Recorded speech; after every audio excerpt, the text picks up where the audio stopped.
Well, hello there. It's time for session 5, and today we're going to be looking at your tutorial flows and how to tweak them to make sure that you have a fully functioning tutorial. So in the session 4 yesterday, we started creating the flow for our tutorial. And what's going to happen today, I actually continued working on that flow yesterday after the session. There is an available extra stream, which took me 5 hours, but I created the full tutorial flow for Escape from Babylon game. So you can find the extra stream on session 4.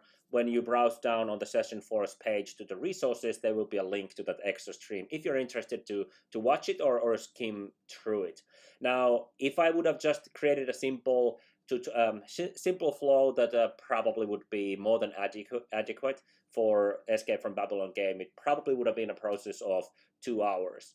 But I built a lot of fancy things and used a lot of different sorts of logics in the tutorial to I don't know, to show off a bit more functions that you can do in Dized, just to highlight the interactive nature of the tutorial. So it's a pretty complex flow for such a simple game. Definitely not something that would be required normally when you work on a Dized content, but it's good to know that that's available there. So if you have the time and you're interested in that sort of thing, definitely check out that stream, and hopefully you will learn something interesting there. And speaking of which, let me before we start looking at today's session, let me fire up this tutorial flow for yesterday, and here you can see the entire flow that I built. This follows the same Dized tutorial structure that we've been learning during this course. Here we have the time breaker tutorial and the flow for it, and here's the simplified version of it. So you have the intro, game setup, new information at the beginning, the action menu, and then you walk through the actions, possible end turn notes, and until you have learned the full game rules and you end the game and you go to the end game steps. This is exactly what happens here. We have the start here, we have the game intro here, we go through the setup for the game. In some parts there's a different flow for 2-player game version there. Then this flow travels to our new information. So on the beginning of the first round, we go through this top line here. Again, depending on the player amount, there's a little bit different information there. And then it comes to our first phase of the turn, which is player movement. And the very first round of the game, we walk players through step by step. So they play their first turns here. And here we make sure that if the second player happened already to land on a village token space, if that happens, then we need to teach players what happens if you reach a village token. And that's what this flow just drops you down to this explanation part here, which is the village token explanation. And then it drops you back. If that doesn't happen, then it just continues here. If you have a third player, they also play their turn. Again, if they fall into the, go into the village, then this flow will bring them to the village flow token explanation and bring them back here. And that's the end of the first round. Then the flow comes around. We start our second round here. Correction. After the player movement phase, the flow comes here. And this logic block actually recognizes now that we're playing the first round. And so far, we've only done the player movement. So it will actually drop us back to here, and this will send us to the second phase of that round, which is the warlord movement. And this walks us through the warlord movement. And then after that, it will bring us back here, and we do the second round. We do the player movement. Now we don't need to do the long path anymore, so it gives us a shorter explanation for the player turns. And after that, we come around. This recognizes that it's round 2, and we still haven't done the warlord movement, so it drops us back to warlord movement. We go through those actions, and then we come to round 3, and it tells us that now you can keep playing the game independently, and it brings us to this play menu where you can still tap the buttons to visit some informations, which means that it goes through the information, so either player movement, or it goes through the token, village token, or it goes through the warlord movement, or you tap game end. Those are the 4 options available on this menu, and the game end is down here. So that's kind of the structure for the flow. I use a lot of logic steps myself, which are these blue diamonds, and the reason for that is that I use them often just as waypoints, so there's not actually even logic in, but I want to guide my arrows. You can see that there's already quite a bit of crossing arrows here, and without these logic blocks guiding these arrows, this would be really difficult to interpret. Another reason why I like to use a lot of these logic steps is that I don't have to put so much logic into one step. So my logics, even when you have something like this that has well, that might not be the best example, because actually there's going to be very little amount of logic. Well, maybe it's a good example. My logic steps typically have maybe one condition, and then we go. If a condition is true, then we just go somewhere. I try to avoid building very long and complex logic steps because they become a lot more difficult to manage. So whenever possible, I try to break that logic into several steps. So I created this whole thing, and here's a tip. If you want to access this specific project and study these logic steps here and study how everything was built here, you can. And how this happens is send me, Joni from Dized, a message, a DM on Discord, and I will share you. So basically what I need to know is your Dized email, so your Dized account email. I will give you access to this organization, so you can log in with your Dized credentials and you can access this. You will get the full editing rights.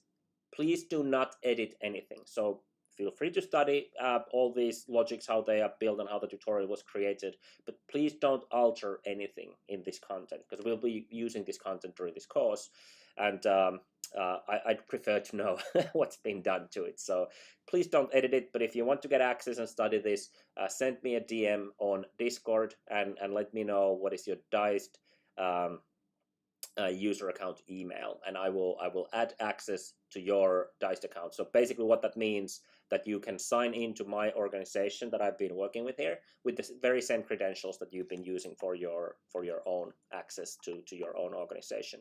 So that's an important note. And I'm not going to post it anywhere, so only the people who watch this stream will will learn about this. So today, let's see what we're going to do today. So we're going to do tutorial flow testing today. And our topics for today is just testing and tweaking the tutorial flow. So the things that we'll be studying is using the previewer and the inspector available in the previewer in the tool. We're going to test the tutorial using test values. We're going to pinpoint issues. So learning how do I figure out where my problem with the tutorial flow is. And of course how to fix them. And then we're going to go through typical issues with flows and then how do we address those. Today we only have a half-an-hour stream, and I already wasted almost 10 minutes of it. So let's get into the topics here. Let's start with the previewer. The previewer is the tool that allows you to test the tutorial, and it tries to emulate the experience that player will get with your tutorial. So the previewer is opened with this button in the top left corner of this tool. And if the button is gray for you, it means that there is no step selected. The tutorial doesn't know where to start. Typically, it happens when you haven't selected any steps. For me, that doesn't happen because I have already told my tutorial what is my default start step here. So if I deselect any step, then it will just by default start from that block. So if I would go into the globals, and my first block is defined here under the next block variable. So if I would remove this value here and save this, so there's no block set here. Now we can see that this is grayed out because it doesn't know. I can't tap it because it doesn't know where to start. If I select a step, then it will start from that step. But just remember that it will start with the default values. We'll look at these later, but this just means that during the tutorial you might have a set of variables that you will be changing during the tutorial. So if I just start the tutorial willy-nilly somewhere in the middle and I click start this previewer, my tutorial will most likely act a bit weirdly. because at this point of the tutorial, it's expected that the values in the stored in the variables will be certain values. So it's not going to behave correctly. Well, luckily players can't never access just the midpoint of the tutorial. They obviously have to come from the beginning, in which and that's when the variables are set correctly once they go through. But this is also the reason why Dized tutorials that there cannot really be a button that goes to a specific part of the tutorial, because there is no specific part until you get to that point. Because of the interactive nature of Dized tutorials, it's a story that is built while you're going through it. So it's impossible to say that will get me to that point of the tutorial, and the path what it gives you through that depends on, for example, the things like player amount. If you don't know how many players do you have, which path are we going to give you? Because every player amount would get a different path at that point. So that's the previewer there. Let me just set my start block back here so I don't forget it. I believe it's that one.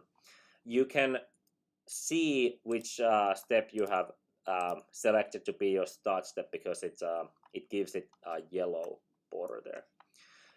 So if I just start my tutorial now from the beginning, we're going to go into the start step. I'm going to mute this so I can talk at the same time.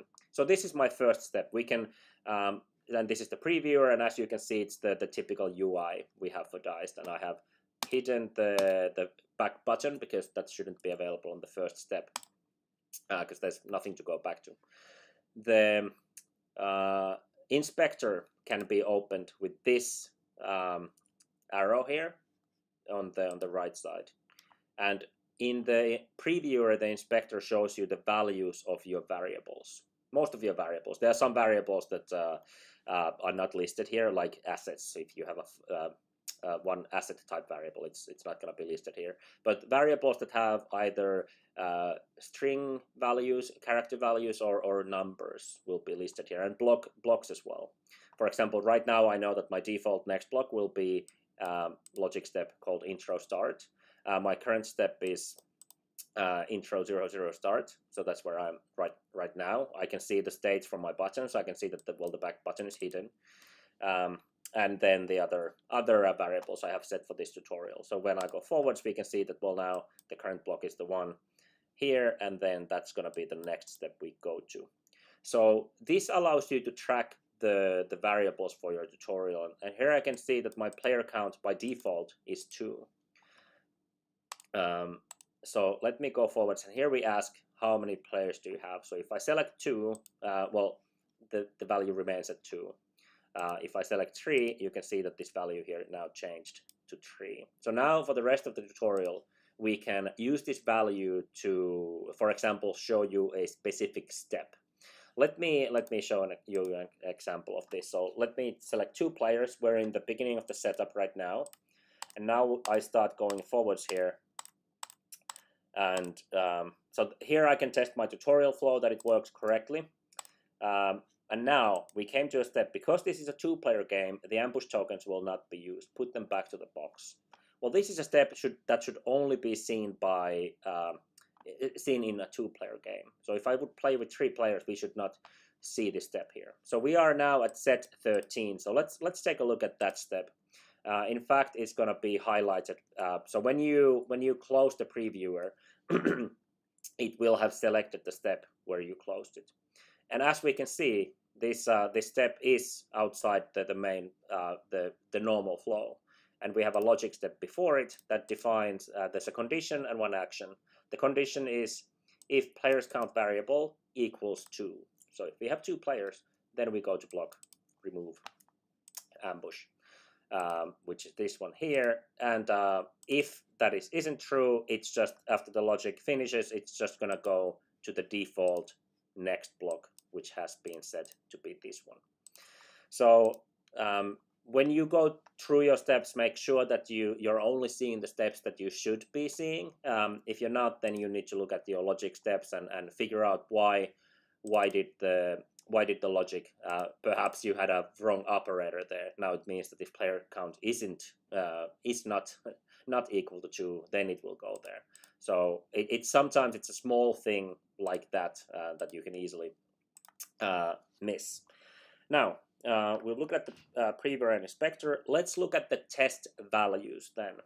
The test values is the other set of values for your variables. We can also see them in the global variable editor. So there's two columns. You have the default values here, and these are the values for the variables when players start your content.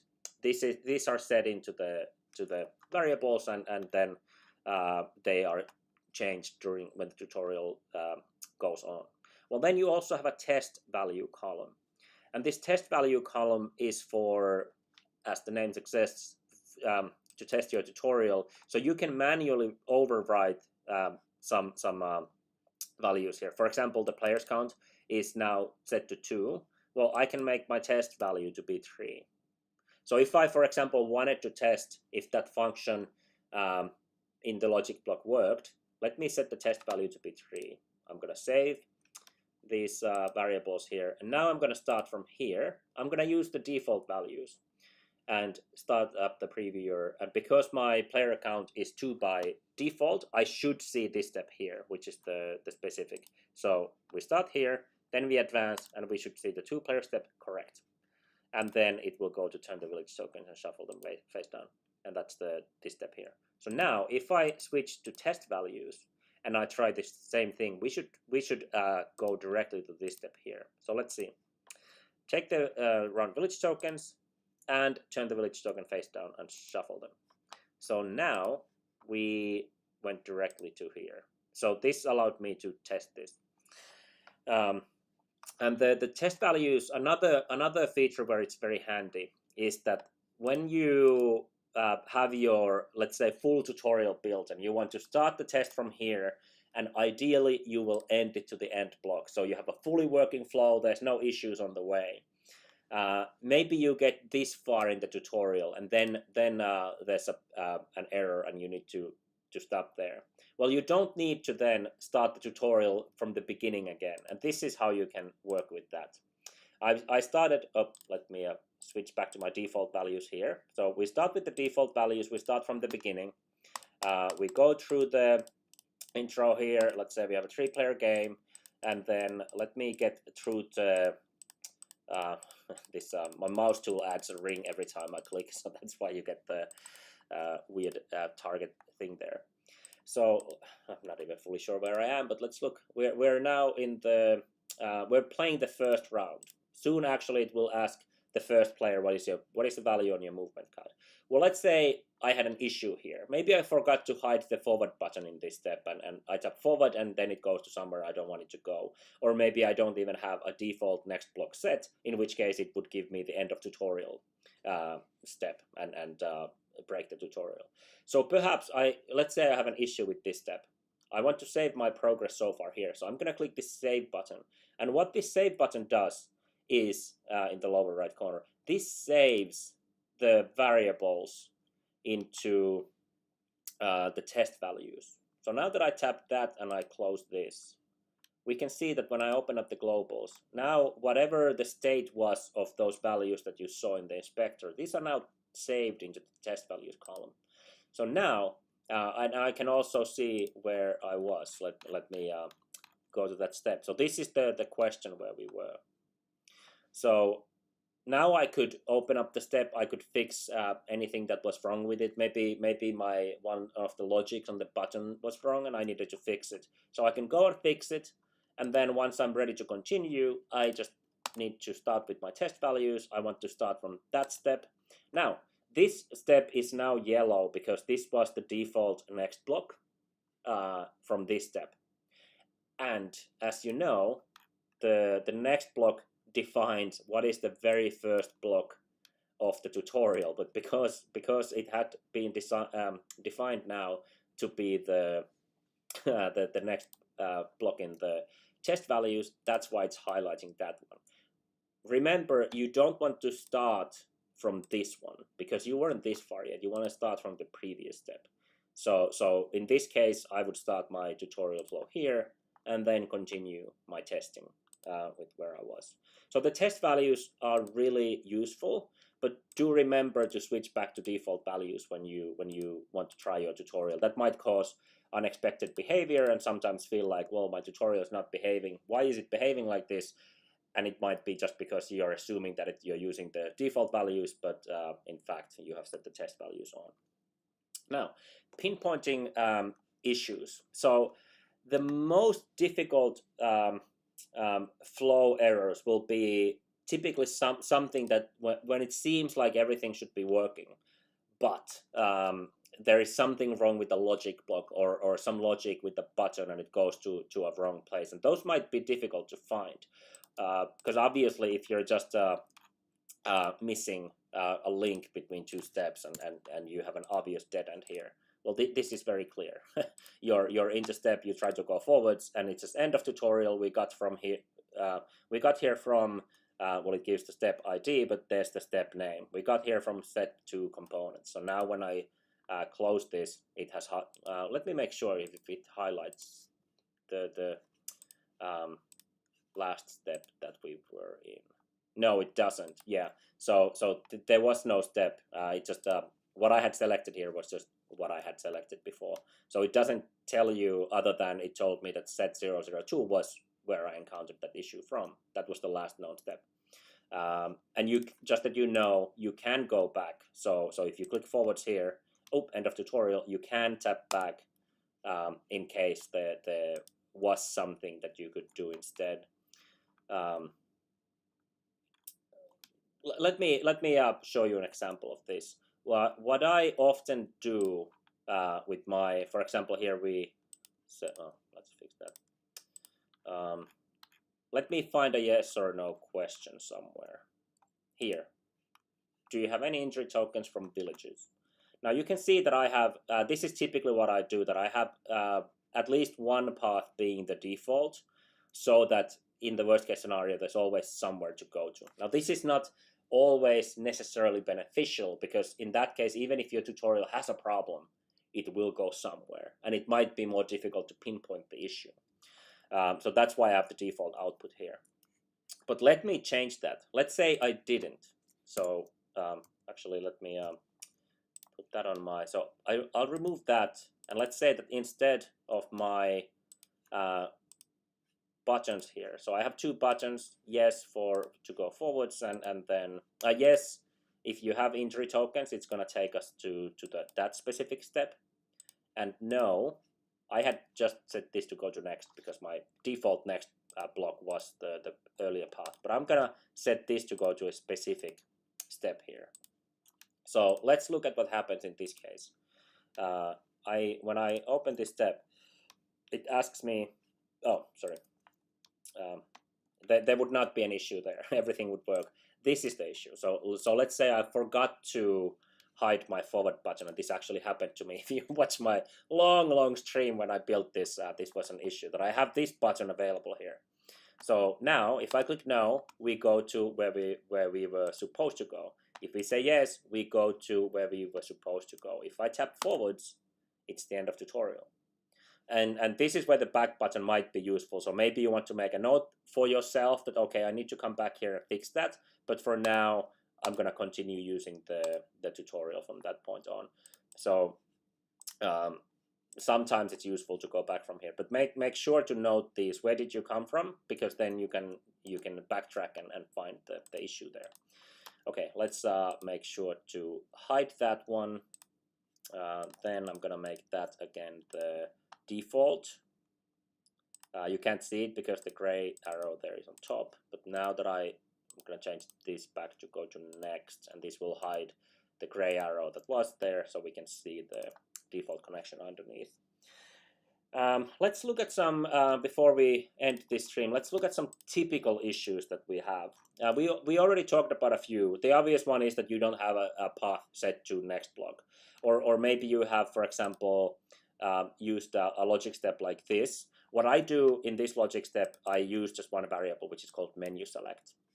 And this determines where do we go. If menu select is 1, so if we come in and the menu selection is 1, we're going to go to player movement. For example, after the first and second round, I'm coming through this block here, which sets menu select to 1. So it's always after, in the beginning of the round when we got some new information, we're putting menu selection to 1, and here, if menu selection is 1, we're going to go to phase 1 start. So this distributes my flow here. Then we go through, and this block here determines that, okay, we had menu selection 1. So basically, this is the logic here. If we're playing round 1 or 2, so if round is 2 or less, and our menu selection is 1, then we're gonna go to that block there. And the only thing that block, which is this one, does, it puts menu select to 2. So now we come here with menu selection 2, and it goes to the warlord movement. Well, with a block like this, it's very easy to come in with with a value that's not 1, 2, 3, or 7, 8, 9, which I have my possible outcomes here. So if for some reason your menu selection was something else, this block wouldn't know where to go, and it would give you the end of tutorial step here. And it's possible that your last content step where you were actually this one, and then you traveled through all these steps and you got the end of... so it just tells you that this was the very last step where we came from. And then if you click back, it's going to backtrack you to the previous content step there. So the back button will help you to get there, and then in the inspector you can see that what was the last content block you were in. What I have done, I have created a default output for this. So if we ever get here, sorry, I'm just going to zoom in again. If we ever get here and I don't have a correct menu selection, it actually throws me to this step, error, no menu selection made. Which is a step that should never be seen by players, but I just have it for myself here as a failsafe. So sometimes you can use these additional blocks just for your own benefit. For example, if I wanted to make sure that, for example, okay, there's a lot of logic paths here. And if I want to make sure that I want to know whenever I travel this path, what I could do very easily is just add a content step and have the flow travel through that content step. And now you're in this path. So this might be here just because I want to try out that, okay, where do we go from here? And it gives me this, and then I know that, okay, for me to see that, I must have traveled through this path. So sometimes using steps like that might be beneficial. Just make sure that you don't forget them in your final content. I'm looking at my few things here. So the other thing that can easily happen with the forward button is the other way around.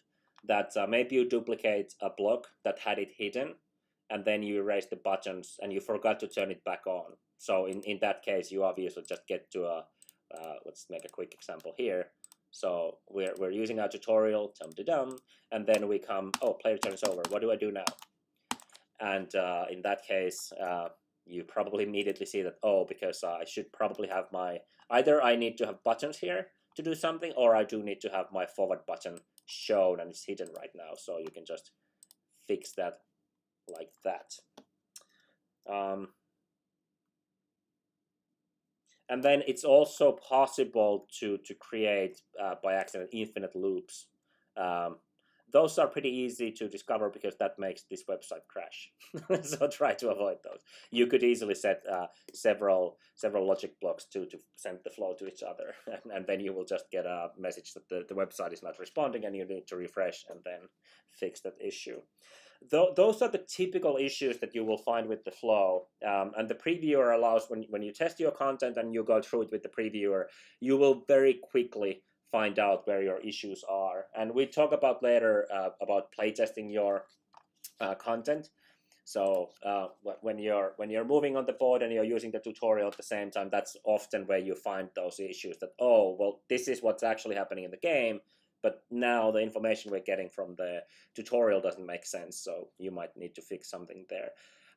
That's it for tweaking your tutorial and testing the flow. Tomorrow we'll continue with animations, which is exciting because your tutorial comes alive with those. Meanwhile, ask questions on Discord and have a very good weekend. Thank you.